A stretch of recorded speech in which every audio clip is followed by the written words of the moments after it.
Can feel my body hold against the concrete, but I can't seem to get enough. My mind is fixed on what it wants. I just let you beat me, look at me deceiving. Let you get the best of me, in bed with my worst enemy. This is a no-go, I just can't take hold. This is a danger zone, back up and get me home. This is a no-go, I just can't take hold. This is a danger zone, back up and get me. So put your hand in mine, follow me, let me waste your time. Set up feet, do some stupid shit. Take a seat, let me waste your time. So put your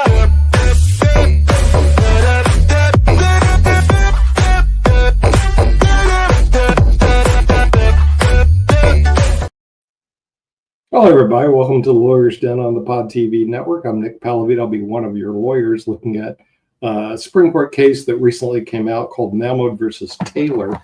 And the reason we're looking at today is because your kids are going to go back to school, or your grandkids are going to back to school, and you may not know what's going on. Okay. And here's what's going on. There are, in many school districts, mandatory Lbgtqia stuff that kids ages 5 to 10 to 12 must attend to learn about being gay, being a drag queen, being whatever, Lbgtqia friendly, and they're forced to take those classes, forced to, unless you, the parent, sign an opt-out form. Now you, the parent, may not, or grandparent, may not even know that your kids are forced into these classes, which is one reason we're redoing this, because when Mahmoud versus Taylor came out, the Supreme Court said, you are not required or mandated to go to these classes. So you don't have to learn gay studies, seriously. And with that, we're going to bring in our other attorney, Peter Bennett, to see what he has to say about this issue. I found it very interesting, Peter, because the 3 liberal justices said, well, they need to know about this stuff.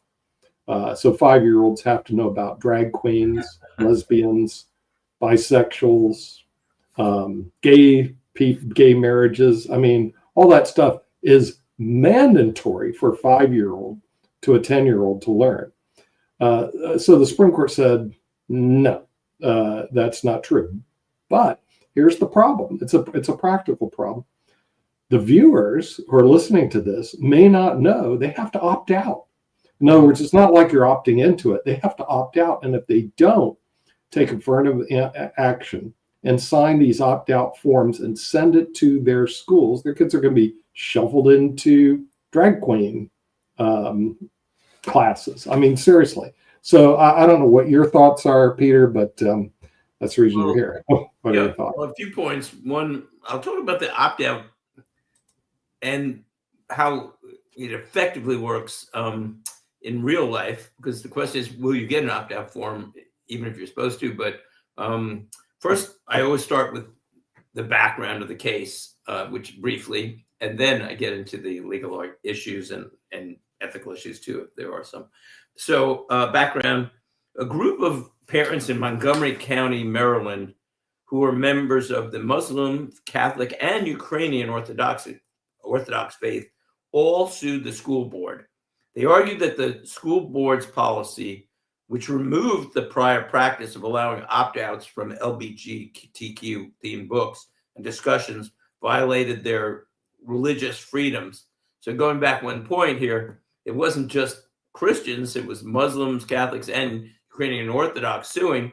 And also, the school board had previously allowed opt-outs, and then they changed their policy. And that may have gone into the Supreme Court's ultimate thinking. So this was not 100% determined. You know, people might think, oh, the Supreme Court rules one way or the other. But as we've seen on Lawyer's Den, we've seen plenty of cases where Trump won and President Trump lost some cases. You know, they really do try, except for maybe I could argue the 3 liberal justices sometimes look too political. But they try to, you never know where they'll come out. So just in history, the Supreme Court actually advanced LGBTQ rights in 2015 when they legalized same-sex marriage nationwide. That was a very big ruling under the 14th Amendment.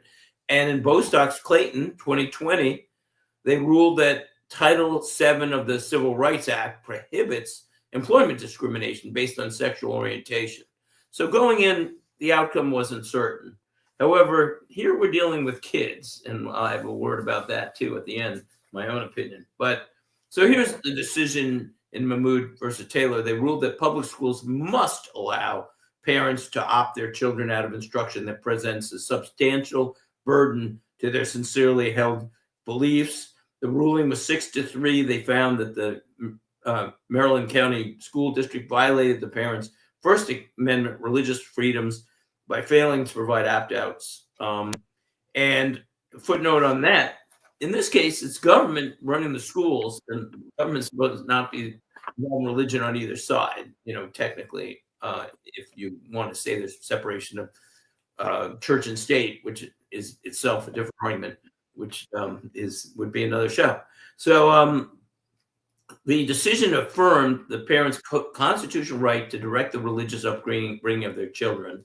And the most important thing, if you're watching and you have kids, is the decision says, and I add the decision says, schools must now provide advance notice to parents about instructional content that may substantially burden a parent's religious beliefs and offer them the option to opt their children out.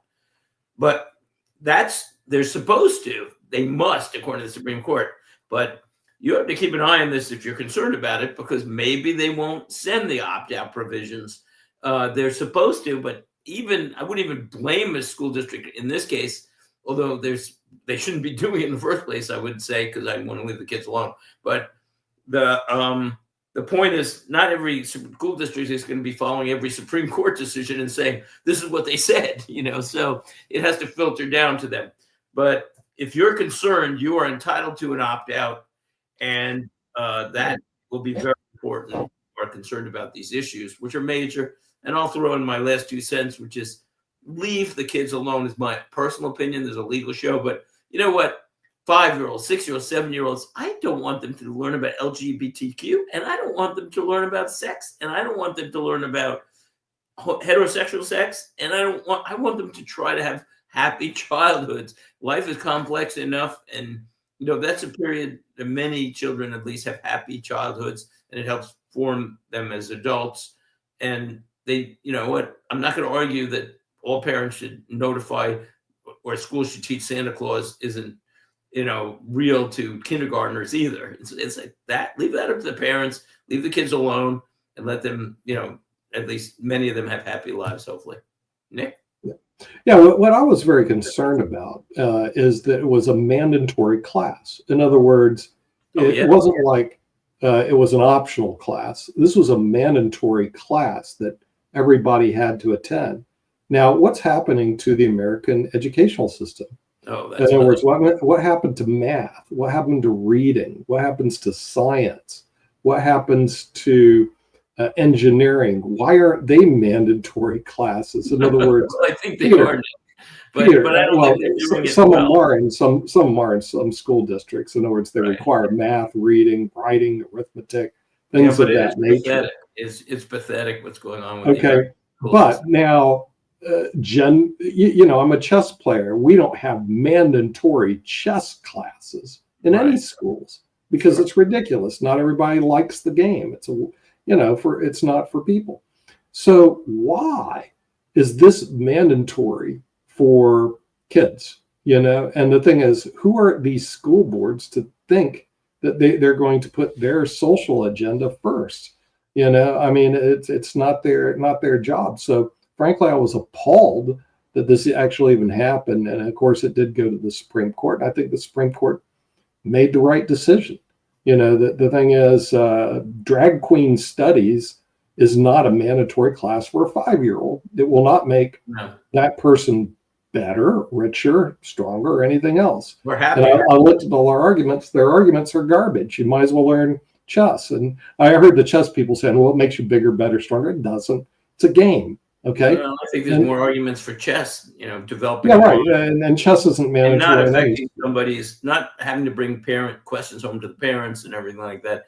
This raises a separate question of our public school system. The U.S., I believe, spends the second most per student of any Yeah. country in the world, and our public school system is very disappointing internationally. I think it's like 17th in math or something, maybe 13th in No, English. you don't even crack the top 25 anymore. No, you're not in the top 10 in so Yeah. many Oh, areas. definitely not in the top 10. Because the focus is wrong, and also because there's not enough competition. But this gets into an interesting legislative thing that a lot of people have missed. I covered this once on Wall Street Hackers. I may do a whole show on it. But right now, there is a new provision in the Big Beautiful Bill, which is really interesting because it provides a $1,700 tax credit, not a deduction, but an actual credit to give to certain organizations that fund charter schools. This is a huge development in terms of money that's going to be flowing to the schools, I expect, because you can create this organization, fund the charter schools, and people can give dollar for dollar. So essentially, since the dollar is coming out of the government, it's basically a dollar for dollar coming from the government. So it's an indirect way the government can fund charter schools without picking winners and losers, because the individual gets to pick and choose the winning and losing foundations. But charter schools have a remarkable history of success. I just saw in New York City that their charter schools outperformed by far the public schools. But my best case, which is so clear, was Florida. Florida had one of the worst school systems just a few years ago in the whole country out of 50 states. I think they were like 47th or something, really low. They initiated a plan where they gave $10,000 per student to be used for charter schools, private schools, or tutoring. And then their college acceptance rates, their scores, everything, they became, in some categories, the third best within like maybe 3 years, 4 years. And everything soared. And interestingly, the public schools did much, much better than they were before. All of a sudden, they had competition and they couldn't fool around with, we're going to just teach social skills or whatever, social diversity, social messages. They had to focus on reading, math, and basic skills and knowledge. And the public school soared, and other states are trying this. And I think charter schools will continue to grow. And I'm all for public schools or private schools, and charter schools, but let the parent choose and let the free market system pick the winners and losers, because then parents will say, I like that school, you're a better school, and the worst schools will eventually devolve while the better schools evolve. Mm-hmm. Yeah, and I agree with you. At first, I bought the liberal agenda on, you got to support public schools. Then I worked in the public school system. Oh, did you? Okay, I did. I actually taught in public schools, K through 12, taught middle school, and I was just an adjunct there. I was actually teaching chess, but I got to know the administration really well. And when you have a good administration, it works pretty smoothly. But then we got some bad administrators in, and you just can't fight these people because they're just going to do things the way they're going to do them. And they were really very adverse. And then your kids are stuck. And then I became a big believer. No competition. That's the problem. There's no competition. The kids are all stuck. Right. Then I became a big believer in charter schools. And again, teaching chess to these kids, when they come from charter schools or homeschool, believe it or not, they're like 10 times better in the public school system.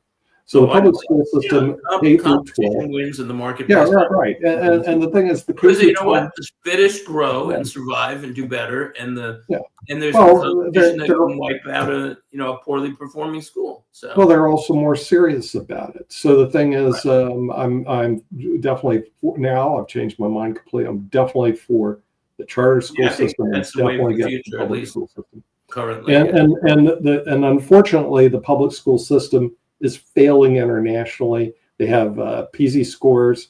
If you looked at them, the United States, in a lot of respects, isn't even in the top 20. The European schools are better. The Asian schools are better. Even with massive funding, and even in the cities like New York City that spend so much money, but the unions control things. They're not interested. They're interested in their paychecks more than now. They should be to a point, but they disregard the need for the children. Yeah. Oh, yeah. And my wife In any tried case, Nick, we're going to have to go because we're closing in on Yeah. Wall Street Hackers. Oh yeah, we don't want to do that. So we better get going. But again, this is kind of like a public service announcement to let the people know that this is these are in many schools a mandatory class, and you must affirmatively opt out. Right. Make sure you get an opt out if you want one. And there's some on some websites you can get. And make sure that you sign it and opt out. Otherwise, your kids. If your district is teaching things you don't like, that's exactly. And unfortunately, you have to take the initiative. It's not like they get to opt in. You have to go to the school and you have to tell. Well, they're supposed to send the form, remember, but I don't think they will. So, all right. Well, there's forms on the internet. So anyway, okay, good public service. Okay, bye. Bye-bye. I can feel my body cold against the concrete, but I can't seem to get enough. My mind is fixed on what it wants. I just let you beat me, look at me deceiving. Let you get the best of me, in bed with my worst enemy.